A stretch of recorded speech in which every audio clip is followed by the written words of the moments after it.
Okay, so this question is asking you to first rewrite 5, 6, and 4/5 so they have a common denominator, and then use the inequalities given to order 5, 6, and 4/5.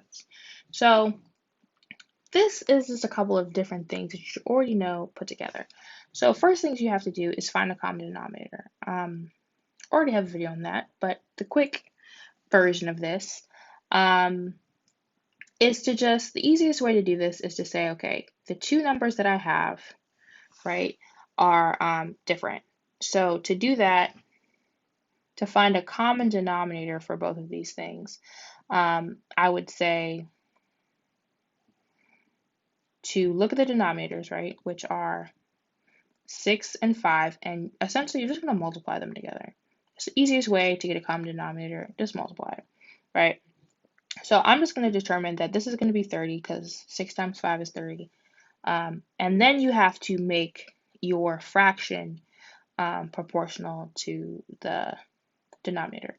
So for this one, I multiplied 6 times 5 to get 30. If I do it on the bottom, I also need to do it on the top.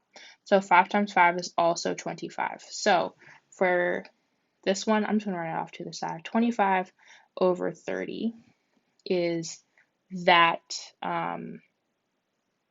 the same fraction just as a denominator of 30. And over here, I'm going to say the same thing. 5 times what equals 30? And I'm going to say, well, I multiply that by 6. So if we do it on the bottom, you need to do it on the top as well. So 4 times 6 is 24. So 24 over 30 goes there. And now you have to go and you have to look at these inequalities. So you have less than, equal to, or greater than. Or just as a quick remember, that sort of looks like an L. That stands for less than, and the other one is greater. And if you don't know that's equal, and if you really truly, if you don't know, come see me, because that's a whole nother conversation we need to have. So what you're going to do is you're going to say, okay, is 5, 6 less than, equal to, or greater than 4/5? But don't forget, like, you just took the time to really to write this out.